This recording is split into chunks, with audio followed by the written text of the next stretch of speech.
الحمد لله رب العالمين والصلاة والسلام على سيد الأنبياء والمرسلين محمد وعلى آله وصحبه أجمعين.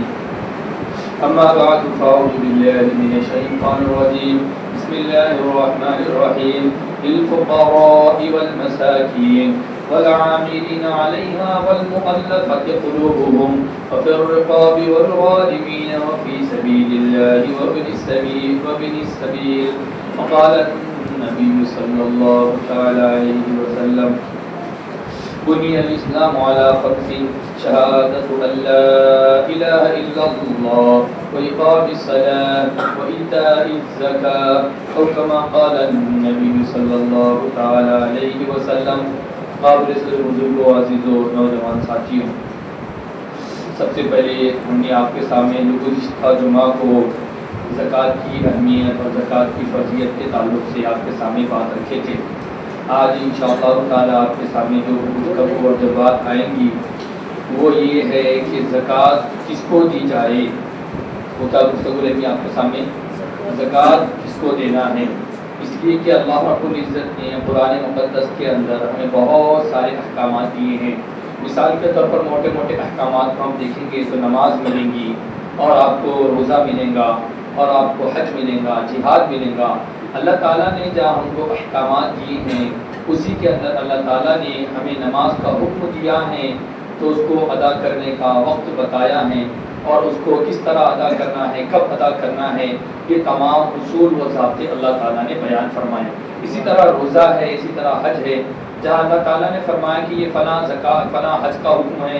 روزے کا حکم ہے، نماز کا حکم ہے، تو اللہ تعالیٰ نے جہاں فرض فرمایا ہے اس کی مقدار کو، اس کے قیودات کو، اس کے حدود کو اور اس کے اصول کو، اس کے ضابطے کو اللہ تعالیٰ نے اور پیارے محمد اکرم صلی اللہ تعالیٰ علیہ وسلم نے بیان فرمایا ہے. ٹھیک اسی طریقے سے انہی تمام احکامات میں سے جو بڑے بڑے احکامات ہیں جس پر ہمارا اسلام، جس پر ہمارا دین، جس پر ہماری شریعت، جس پر ہمارا مذہب، جس پر مسلمانیت ٹکی ہوئی ہے، انہی احکامات میں سے ایک بڑا حکم اور عظیم الشان حکم ہے زکوٰۃ.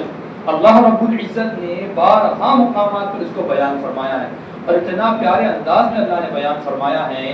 نماز کا جہاں جہاں تقریباً جگہ پر اللہ نے حکم فرمایا ہے اسی جگہ پر اللہ نے نماز کا کے ساتھ ساتھ زکوٰۃ کو بھی بیان فرمایا ہے. مثال کے طور پر پارے کے پہلے صفحے کو ہم لے لیں گے، قرآن مقدس کی پہلے صفحے کو آپ اٹھا لیجئے اور آپ اس کی تلاوت فرمائیے، اس کو آپ ہے تو ذکر فرمائیے، اس کی ہے تو اس کا ورد فرمائیے. تو اللہ رب العزت نے فرمایا الف لام میم ذالک الکتاب لا ریب فیہ ھدی للمتقین الذین یؤمنون بالغیب ویقیمون الصلاۃ ومما رزقناہم ينفقون. اللہ رب العزت نے خرچ کرنے کا حکم بھی یعنی زکوٰۃ کا حکم بھی اللہ رب العزت نے نماز کے ساتھ متصلا خرچ کرنے کا حکم فرمایا ہے. اور ایک نہیں، واقیم الصلاۃ وآتوا الزکاۃ، نماز کی پابندی کرو، نماز کو قائم کرو، نماز کو پڑھو نہیں فرمایا بلکہ نماز کو مستقل مزاجی سے اور اپنی عادت کے طور پر اور عبادت کے طور پر مستقل اس کو پڑھتے رہو. اس طرح مثال کے طور پر ہماری عادت ہے صبح صبح مثال کے طور پر چائے پینا یا دودھ پینا. کوئی بندہ شاذ و نادر ملے گا کہ صبح صبح بریانی کا دم دے رہا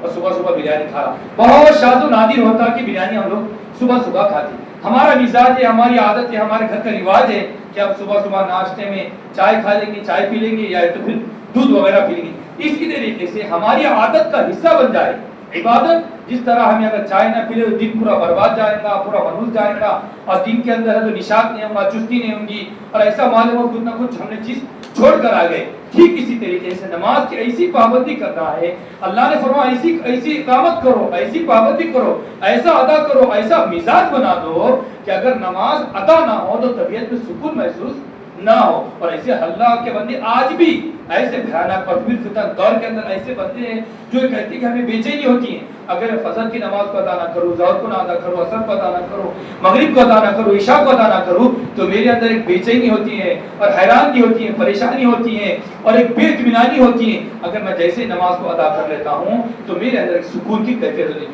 اسی موقع پر اللہ نے فرمایا اقیموا الصلاۃ، نماز کو ادا کرتے رہو.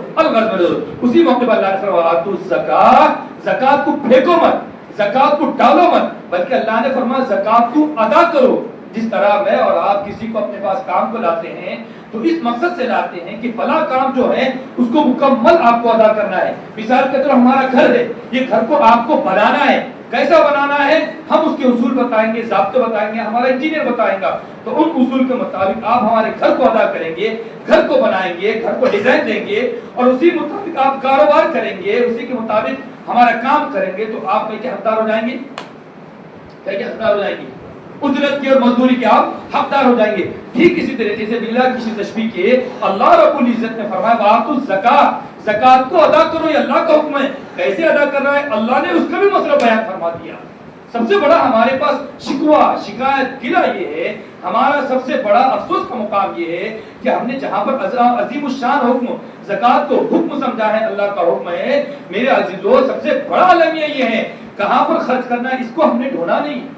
بلکہ زکات کو حکم سمجھا، زکات دھڑلے سے ہم نکالنا شروع کر دیتے ہیں۔ کس کو نکالنا ہے، کتنی نکالنا ہے، کیسے نکالنا ہے، اور کس کے اوپر کتنی فرض ہے اور کب دینا فرض ہے، یہ تمام معلومات سے، ان تمام اعمال سے، ان تمام احکامات سے میں اور آپ کیا ہے 0/0 کورے ہیں۔ ہاں مطلب ایک حکم ہم نے جان لیا کہ زکات نکالنا ہے، جس طرح اللہ نے زکات کا حکم دیا ہے، اللہ نے وہیں پر کس کو زکات دینا ہے ان مصرف کو بھی اللہ نے بیان کیا ہے، اور 1 2 3 نہیں بلکہ اللہ رب العزت نے 8 مصرف کو قرآن مقدس میں بیان کیا ہے کہ زکات کس کو دینا ہے۔ زکات میرا حکم ہے، زکات میری اطاعت ہے، زکات میری فرما برداری ہے، زکات دینے سے میں راضی ہوتا ہوں، زکات دینے سے اللہ رب العزت کی محبت نصیب ہوتی ہے، زکات دینے سے اللہ رب العزت خوش ہوتے ہیں، زکات دینے سے دنیا کی غربت ختم ہوتی ہے، زکات دینے سے چوری، ڈکیٹی، زناکاری، تمام گندے کام ختم ہوتے ہیں۔ اسی وجہ سے اللہ رب العزت کا یہ منشا ہے، اللہ کی یہ مشیت ہے، اللہ کی رضامندی ہے، اللہ رب العزت یہ چاہتے ہیں کہ یہ جو مال ہے، یہ جو دولت ہے، یہ جو دھن ہے، یہ جو ہمارے پاس خزانہ ہے، ایک بندے کے اندر یا ایک خاندان کے اندر یا ایک محلے کے اندر گردش کرتا نہ رہے، بلکہ جو لوگ غریب ہیں، جو لوگ اللہ کے بندے ہیں اور تمام کے تمام اللہ کے بندے ہیں، اللہ یہ چاہتے کہ مال زکات تمام بندوں کے اندر گردش کرتا رہے، تاکہ امیر بھی اس کا فائدہ اٹھائے، غریب بھی اس کا فائدہ اٹھائے، متوسط بھی اس کا فائدہ اٹھائے۔ اسی وجہ سے اللہ کریم نے بڑے پیارے انداز میں بیان فرمایا ہے، اور اللہ رب العزت کی محبت اور اللہ کے نام پر اور اللہ کے احکامات پر میں اور آپ قربان جائے کہ اللہ رب العزت نے اتنے اچھے احکامات عطا فرمائے ہیں، اگر میں اور آپ ان احکامات کو ادا کریں گے تو انشاءاللہ تعالی ہمارے محلے سے، ہمارے شہر سے، ہمارے گاؤں سے، ہماری بستی سے اور ہمارے علاقے سے ان تمام غربت کا خاتمہ ہو جائے گا۔ مگر المیہ کیا ہے میرے اور آپ کا کہ میں اور آپ زکات نکالتے ہیں، برائے نام زکات نکالتے ہیں، میں اور آپ زکات کو نکالتے ہیں، اتنی نکالتے ہیں جتنی اللہ رب العزت نے فرض کی ہیں، اتنی نہیں بلکہ ڈنڈی مار کے نکالتے ہیں۔ بعض لوگ تو بالکل زکات نہیں نکالتے، ان کے پاس زکات کا نام و نشان نہیں ہے، دور دور تک ان کے پاس زکات کا تصور نہیں ہے، اور جو لوگ نکالتے ہیں اس کے اندر بھی بعض لوگ وہ ہے جو اس کا ڈنڈی مار کے نکالتے ہیں۔ مثال کے طور پر ان کے اوپر 1000 روپے کی فرض ہوئی ہے تو وہ لے کر آتے ہیں 700 روپے کا، 600 روپے کا اناج لاتے ہیں، غلہ لاتے ہیں، اور 600 روپے 500 روپے تقسیم کر دیتے ہیں، اور یہ کہتے ہیں فلاں مانگنے والا آیا، یا فلاں مدرسے والے آیا، فلاں ضرورت مند آیا، فلاں حاجت مند آیا، فلاں فقیر آیا، مسکین آیا، غریب آیا، یا ہمارے خاندان کے گھر کے اندر ہمارا بھائی ہے یا ہمارا کوئی اور عزیز اقربا میں سے ہے، پھپھا ہے، خالو ہے، رشتے دار ہے، وہ مجبور ہے، تنگ ہے، تندرست ہے، بےکس ہے، اور وہ مجبور ہو گئے دواخانوں کے چکروں کے اندر، کوٹوں کے اندر، اس کے اندر اس کے اندر، وہ مجبور ہونے کے باوجود میں اور آپ زکات کی رقم نکالتے نہیں ہیں۔ اور دوسرا اور تیسرا طبقہ یہ ہے جو زکات کو نکالتے ہیں مگر زکات کے مصرف کو نہیں ڈھونڈتے، بلکہ جو بھی آیا دے دیا، عبداللہ تھیلی میں مثال کے طور پر جو بھی آیا اس کو زکات دے دیا، انہیں آیا اس کو زکات دے دیا، اس کے اندر دیکھتے نہیں کون غریب ہے، اس کے اندر دیکھتے نہیں کوئی مجبور ہے، اس کے اندر نہیں دیکھتے کون ہندو ہے، کون مسلمان ہے، کون فلاں طبقے سے برادری سے تعلق رکھنے والا ہے، کس مذہب سے تعلق رکھنے والا ہے، بلکہ بس ہم کو زکات نکالنا ہے، دھڑلے سے میں اور آپ زکات نکال دیتے ہیں۔ میرے عزیزوں بزرگوں، یہ جو ہم نے طریقہ اپنے اختیار کیا ہے، یہ جو ہم نے عادت کو اختیار کیا ہے، یہ عادت جو وہ ہے جو اسلام کے مطابق بالکل نہیں۔ اسلام نے جہاں اصول بتائے ہیں، جہاں حکم دیا ہے اس کے اصول بتائے ہیں، اسلام نے جہاں طریقہ دیا ہے اس کی عادت بھی بتلائی ہے، جہاں اسلام نے ہم کو عظیم الشان حکم دیا ہے اس کو کہاں پر خرچ کرنا ہے اس کا مطلب بھی اللہ رب العزت نے بیان فرمایا۔ اللہ کریم قرآن ہمارے پاس دن کم ہے اس لیے آپ جلدی جلدی مختصر ہماری باتوں کو سن لیں۔ اللہ رب العزت قرآن میں فرماتے ہیں کہ زکات کا مال کس کو دیا جائے گا اور کن کن لوگوں کو دیا جائے گا اور کتنے مقدار میں خرچ کیا جائے گا اور کس کے اوپر فرض ہوں گی اور کس کے اوپر فرض ہوں گی اور گھر میں سے کتنے افراد ہیں جو کتنے افراد کے اوپر فرض ہوں گی، ان تمام احکامات کو اللہ رب العزت نے بیان فرمایا ہے۔ اور ہمارے معاشرے کے اندر، ہمارے گھروں کے اندر، ہمارے خاندانوں کے اندر، ہمارے دیندار گھرانوں کے علاقوں کے اندر جو نماز کے پابند ہیں، صوم و صلات کے پابند ہیں، روزے کے پابند ہیں، ان تمام احکامات کے پابند ہیں، مگر ہمارے پاس مزاج کیسا ہے؟ اگر ابا نے زکات دی ہے تو بیٹا بری ہو گیا، اگر بیٹے نے زکات دی ہے تو والدہ بری ہو گئی، اگر والدہ نے زکات دی ہے تو ہماری بیوی بری ہو گئی، نہ بیوی کے پاس نام و نشان ہے، نہ ہماری والدہ کے پاس نام و نشان ہے، نہ ہمارے بیٹوں کے پاس نام و نشان ہے، نہ ہمارے والدین کے پاس نام و نشان ہے۔ نہیں میرے عزیز و بزرگوں، جس طرح نماز الگ فرض ہے، جس طرح روزہ سب کے اوپر الگ فرض ہے، جس طرح حج سب بندوں کے اوپر الگ فرض ہے جو صاحب نصاب ہے، جن کے اوپر اللہ رب العزت نے مالی وسعت عطا فرمائی ہے، ٹھیک اسی طریقے سے زکات بھی اللہ رب العزت کا وہ عظیم الشان حکم ہے۔ اگر صاحب نصاب بندہ بنتا ہے، مثال کے بیٹا بنتا ہے تو بیٹے کے اوپر الگ فرض ہے، اگر والد صاحب بنتے ہیں تو والد صاحب کے اوپر الگ فرض ہے، اگر والدہ بنتی ہیں تو والدہ کے اوپر الگ فرض ہے، اگر ہماری دادی بنتی ہیں تو دادی کے اوپر الگ فرض ہے، اگر ہماری نانی بنتی ہے تو نانی کے اوپر الگ فرض ہے، اگر ہمارے نانا بنتے ہیں تو ہمارے نانا کے اوپر فرض ہے، اگر ہمارا پوترا، ہمارا نواسا، جتنے ہمارے پاس تعلق رکھنے والے ہیں، ہمارے گھر کے جتنے افراد ہیں، ان افراد میں سے اللہ رب العزت نے کسی کو مالی وسعت عطا فرمائی ہے جس کی مقدار تقریباً ہمارے اس دور کے اندر، جس کے اندر میں اور آپ سے گزارے 2025 کے اندر اور 1446 کے اندر، اس دور کے اندر ہمارے پاس تقریباً 46 روپے یا 45,000 روپے کی مالیت کسی کے پاس ہوتی ہیں، کیش رقم ہوتے ہیں، یا سونا اور چاندی ہوتی ہیں، یا مال تجارت کسی کے پاس 45,000 روپے ہوتے ہیں۔ ایسا اگر کوئی بندہ صاحب نصاب ہے، اللہ رب العزت نے تمام بندوں کے اوپر زکات کا حکم لگا دیا ہے، زکات کی فرضیت ٹھہرا دی ہے۔ اس لیے میرے عزیز و بزرگوں، اور اللہ رب العزت فرماتے ہیں للفقراء والمساکین، کہ مسکینوں کو زکات دی جائیں گی، فقیروں کو زکات دی جائیں گی۔ اور فقیر اور مسکین کس کو کہتے ہیں؟ حالانکہ ہمارے پاس مسکین بھی غریب کو بولتے ہیں اور فقیر کو غریب کو بولتے ہیں، مگر ان میں تھوڑا سا معمولی فرق ہے۔ مسکین اور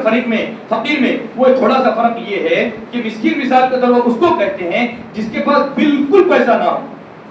جس کے پاس بالکل کھانے کا انتظام نہ ہو۔ مثال کے طور پر صبح میں کھانا کھا لیا، ناشتہ کر لیا تو دوپہر کا انتظام نہ ہو۔ اور مثال کے طور پر غریب اس کو کہتے ہیں، فقیر اس کو کہتے ہیں جس کے پاس مثال کے طور پر صبح میں کھانا کھا لیا تو دن بھر کا گزارا ہو، تھوڑا سا یعنی معمولی سا فرق ہے۔ تو اللہ رب العزت قرآن میں فرماتے ہیں مسکینوں کو زکات دی جائیں گی، غریبوں کو زکات دی جائیں گی، للفقراء والمساکین والعاملین علیہا والمؤلفۃ قلوبہم وفی الرقاب والغارمین وفی سبیل اللہ وابن السبیل۔ اور اللہ رب العزت ارشاد فرماتے ہیں جو لوگ ابھی اسلام کے اندر داخل ہوئے ہیں، ان کو پختگی کرنے کے لیے، ان کے ایمان کو مضبوط کرنے کے لیے، یا ان کی معیشت کو مضبوط کرنے کے لیے ایسے بندوں کو بھی زکات کا اہتمام کیا جاتا تھا اور ایسے بندوں کو بھی زکات دی جاتی تھی۔ اور فرماتے اللہ رب العزت پہلے زمانے میں غلاموں کا کلچر تھا، وہ غلاموں کو زکات دیتے، اب تو ہمارے دور کے اندر غلام نہیں ہے۔ اور پھر رقاب وابن السبیل، اور اسی بات اللہ تعالیٰ فرماتے ہیں ایسے بندوں کے بارے میں زکات کا حکم ہے جو مثال کے طور پر قرضوں کے بوجھوں میں دبے ہوئے ہیں۔ مثال کے طور پر کسی نے کسی سے بیاج لے لیا تھا، کسی کو رشوت دے دیا، یا فلاں گناہ کا کام کر دیا، البتہ اس نے گناہ کا کام کر دیا ہے مگر ہمارا بھولا بھالا بھائی یا ہمارا بھولا بھالا خاندان کا فرد یا ہمارا کوئی خاندان کا فرد اس کے اندر مبتلا ہو گیا، یا دواخانوں کے اندر پریشان ہو گیا، یا کورٹ کچہری کے اندر پریشان ہو گیا، یا دیگر معاملات کے اندر پریشان ہو گیا، یا بیٹی کا خرچہ جتنا کرنا چاہیے تھا اسے ڈبل کر دیا اور اپنی ناک کی لاج رکھی اور خود کنگال ہو گیا، اپنی بیٹی کے گھر کو بسا دیا اور خود روڈ کے اوپر آ گیا۔ ایسے بندوں کو ایسا نہیں کرنا چاہیے تھا، مگر اس کے باوجود اگر اس نے ایسا کر دیا ہے تو شریعت مطہرہ یہ کہتی ہے ایسا بندہ ہے تو اس کو بھی زکات کا حکم دیا گیا ہے، اس کو بھی زکات دی جاتی ہے۔ البتہ میرے عزیزو بزرگو دوستو، زکات ایک بہت محترم شان عمل ہے، اس لیے ہم کو چاہیے کہ ہمارے پاس عام معمول بن چکا ہے کہ عام طور سے ہم رمضان کا زکات نکالتے ہیں، تو مجھ کو اور آپ کو چاہیے کہ زکات کے تمام احکامات کو معلوم کرنے والے بنے، اور خاص طور سے پیارے محمد کریم صلی اللہ تعالی علیہ وسلم فرماتے ہیں کہ اپنے اعزاء اقربا کو اپنے خاندان کے اندر، اپنے اہل و محلوں کے اندر اور اپنے تمام گھر کے اندر ایسے لوگوں کو ڈھونڈ ڈھونڈ کر زکات دو جن سے اللہ رب العزت نے تمہاری رشتہ داری ٹھہرائی ہے، صلہ رحمی ٹھہرائی ہے، تمہارے خاندان کا رشتہ عطا فرمایا ہے، ایسے بندوں کو تم زکات کا مال دے سکتے ہیں۔ البتہ اس کے اندر صرف ایک بات یہ ہے کہ اپنے اصول کو اور اپنے فروغ کو زکات نہیں دی جائیں گی۔ مثال کے اوپر جیسے مثال کے طور میں جن سے پیدا ہوا ہوں میرے والد صاحب ہے، اسی طریقے سے میرے والد صاحب جس سے پیدا ہوئے ہیں وہ میرے دادا ہے، میرے دادا جس سے پیدا ہوئے میرے لکڑ دادا سکڑ دادا سب دنیا کے اندر نہیں ہے۔ اسی طریقے سے میری والدہ ہے، میری والدہ کی میری نانی ہے، وہ میرے پر نانی ہے، تو ٹھیک اسی طریقے سے اپنے باپ کو، اپنے دادا کو اور پر دادا کو، اسی طریقے سے اپنی والدہ کو، اپنے نانی کو، جو جس سے ہم پیدا ہوئے ہیں، تمام اصولات کو ہم زکات کا حصہ نہیں دیں گے. اگر ہم ان کو زکات دے دیں گے تو ہماری زکات ادا نہیں ہوں گی. ٹھیک اسی طریقے سے ہم سے جو پیدا ہوا ہے، مثال ہمارا بیٹا ہے، ہمارے بیٹے کا بیٹا ہے، ہمارے بیٹے کا بیٹا ہے، جن سے ہمارا خونی رشتہ ہے تو ان کو زکات نہیں دی جائیں گی. البتہ میرا بھائی ہے، میرا خونی رشتہ دار نہیں ہے، یا نہ میں اس سے پیدا ہوا ہوں اور نہ ہی وہ میرے سے پیدا ہوا ہے، تو اس لیے ایسے ہمارے بھائی ہے، ہمارے خالو ہے، ہمارے پھپھا ہے، اسی طرح ہمارے چچا ہے، یا اور جو دیگر حضرات ہیں، ان کو بھی ہم زکات کا مال کیا کر سکتے ہیں؟ دے سکتے ہیں. البتہ ان کو دینے میں ہمیں دوہرا ثواب ہے، ان کو دینے میں ہمیں ڈبل ثواب ہے، ان کو دینے میں ہمارے خاندان کی بڑھوتری ہے، ہماری خاندان کی عزت ہے. اور اللہ کے پیارے نبی محترم صلی اللہ تعالی علیہ وسلم فرماتے ہیں اپنے خاندان کے اندر ایسے بندوں کو زکات دے دیا تو اللہ رب العزت کو دوہرا ثواب دیں گے. آج کا ہمارا المیہ یہ ہے، ہمارے گھر سے افسوس ملنے کا معاملہ یہ ہے، اور ہمارا معاشرہ یہ ہے، ہمارے خاندان یہ ہے، ہم تو اجنبی کو دے دیتے ہیں، ہم ہے تو دور دراز والے کو دے دیتے ہیں، مگر ہمارے گھروں کے اندر، ہمارے خاندانوں کے اندر، ہمارے معاشرے کے اندر جو بندہ محنت کا کاروبار کر رہا ہے، جو ہے تو مزدوری کر رہا ہے، جو ہے تو لیبر کا کام کر رہا ہے، جو درزی کا کام کر رہا ہے، جو ایسا کام کر رہا ہے کہ جس کی مالی وسعت بڑھ نہیں رہی ہے، جو ایسا کام کر رہا ہے کہ اپنے خرچے کو نہیں سنبھال رہا ہے، جو ایسا کام کر رہا ہے کہ خرچہ تو سنبھال رہا ہے مگر دواخانوں کے مسئلے ہے یا اور کوئی مسئلے ہے اس کا اگر الجھا ہوا ہے، ہمارے پاس ایسے بندوں کو دینے کا مزاج بالکل نہیں ہے. کہتے ہیں کہ ارے ماشاءاللہ ان کا اچھا گھر ہے، ماشاءاللہ ان کا یہ ہے. ارے میرے عزیزوں بزرگوں، یقیناً ان کا سب کچھ ہے، مگر بعض بندے اللہ رب العزت قرآن میں فرماتے ہیں ایسے بندے ہیں جو اپنی حیا کی وجہ سے، جو اپنی شرم کی وجہ سے، جو اپنی عزت کی وجہ سے، جو اپنی شرافت کی وجہ سے، جو اپنی کرامت کی وجہ سے اور جو اپنی خودداری کی وجہ سے آپ کے سامنے ہاتھ پھیلاتے نہیں. پر اللہ رب العزت فرماتے ہیں کہ زکات والو ان بندوں کو بھی ڈھونڈ ڈھونڈ کر زکات دو. آج بتاؤ ہمارے پاس سے جو مانگنے کو آیا اٹھا کے دے دو، جو مانگنے کو گیا اٹھا کے دے دو. بلکہ ایسا نہیں ہونا چاہیے. آج کل مثال کے طور پر پیشہ ور فقیر چل رہے ہیں، پیشہ ور گدا کرتے چل رہے ہیں، ہمارے پاس اٹھا کے ان کو بھی دینے کا مزاج ہے. ایسے پیشہ ور فقیروں کو دینا یہ گناہ کبیرہ ہے. ایسے مانگنے والوں کو دینا گناہ کبیرہ ہے. یہ بلکہ مانگنے والے نہیں ہے بلکہ کاروباری ہے. بلکہ تم جو زکات ان کو دے رہے ہو، تم جتنا پیسہ دے رہے ہو وہ تم کو بھی اور تمہاری جائیداد کو بھی خرید سکتے ہیں. ایسے بھی ہمارے پروری کے اندر، ایسے بھی ہمارے محلوں کے اندر، معاشرے کے اندر، سٹی کے اندر، ایسے شہروں کے اندر ایسے لوگ ہیں جو غریبی کا لبادہ اور جھولا اوڑھ رکھا ہے، اور وہ بھی کیا ان کے باپ دادا اور ان کے اولادیں غریب کا غریب بنے رہ رہے ہیں. ایسے لوگ غریب نہیں بلکہ پیشہ ور ہے. بلکہ ہم کو چاہیے کہ اپنے محلوں کے اندر، اپنے خاندانوں کے اندر ایسا بندہ ہے جو 500 روپے کمانے والا ہے، ایسے بندوں کی مجبوری کو ڈھونڈیں. اگرچہ کہ 500 روپے کمانے والا ہے، اگرچہ کہ 300 روپے کمانے والا ہے، 600 روپے کمانے والا ہے، اس کے باوجود ایسا بندہ غریب ہو سکتا ہے. اس لیے کہ مثال کے طور پر اس نے گھر بنا دیا، مثال کے طور پر اس نے شادی کر دیا، مثال کے طور پر دواخانوں میں چلے گیا، مثال کے کوٹوں میں چلے گیا، مثال کے طور پر کوئی معاملات میں چلے گا. البتہ اس کمانے والا 600 روپے مگر پھر بھی شریعت مطہرہ کی نظر میں ایسا بندہ غریب ہے. ہر وقت اگر اس کے پاس مال ہے، پلاٹ ہے اور کچھ چیزیں تو ایسا بندہ غریب نہیں مانا جائے گا. اس لیے میرے عزیزوں بزرگوں، ہم کو چاہیے کہ ہم کسی مفتی صاحب کو، کسی عالم صاحب کو، کسی حافظ قرآن کو، کسی جاننے والے کو، کسی مدرسے کے استاد محترم کو، ان سے اپنا رشتہ جوڑے، اپنے تعلقات جوڑے، ان سے اپنا دوستانہ تعلقات جوڑ کے ان سے مسائل کو معلوم کرنے والے بنے. اور سب سے بڑا جو مصرف ہے ہمارے اندر، الغرض میں بات کو ختم کرتا ہوں، جو زکات کو ادا نہیں کرتے ہیں، اللہ کے پیارے نبی نے اور قرآن مقدس میں بڑے بڑے اس کے لیے سخت وعیدیں فرمائی ہیں. اللہ نے فرمایا کہ جو زکات کو ادا نہیں کریں گے اللہ ان کے پیشانیوں کو آنکھ سے تو یہ سینچیں گے، ان کی پیشانیوں کو داغیں گے، ان کے پہلوؤں کو داغیں گے، ان کی پیٹھوں کو داغیں گے. ایک نہیں ہزاروں واقعات ہیں. اور جو لوگ زکات کو ادا کرتے ہیں سب سے بڑا فائدہ یہ کہ اللہ رب العزت دنیا کے اندر ان کے مال کی حفاظت کرتے ہیں. ہم نہیں بلکہ انگریزوں نے زکات کو ادا کیا، اللہ نے ان کے مال کی حفاظت کی. ایک نہیں ہزاروں واقعات ہیں. ایک انگریز کا واقعہ ہے کہ تمام لوگوں کی دکانیں جل گئی ہیں. ایک انگریز کے پاس ایک آدمی آیا کہ فلاں بازار میں آگ لگ گئی ہے، تمہاری دکان بھی وہاں پر ہے، آپ کی دکان جل جائے گی. اس انگریز نے کہا کہ میری دکان نہیں جلے گی، تم جا کر دیکھ لو. وہ بڑے اطمینان سے کہہ رہا ہے تو اس نے جا کر دیکھا تو اس کے انگریز کی دکان کے پاس آگ آ کر بجھ کر ختم ہو گئی، اور وہاں پر وہ ختم ہو گئی. تو بڑا پریشان اور کیا مسئلہ ہے؟ فرمایا کہ میں مسلمانوں کی شریعت کے مطابق اپنے مال کی زکات نکالتا ہوں. اور ان کے پروفٹ محمد اکبر صلی اللہ تعالی علیہ وسلم نے فرمایا جو بندہ زکات کا اہتمام کرتا ہے اللہ تعالیٰ اس کی مال کی حفاظت فرماتا ہے. ایک اسی طریقے سے واقعہ فضائل اعمال میں حضرت شیخ نے فضائل اعمال دوسری کتاب میں لکھا ہے کہ ایک آدمی جن کا نام فضل حق تھا، جو اللہ کے ہمیشہ ایک اللہ کا فضل، اللہ کا فضل، اللہ کا فضل. ایک مرتبہ ان کے گھر میں چور آ گئے.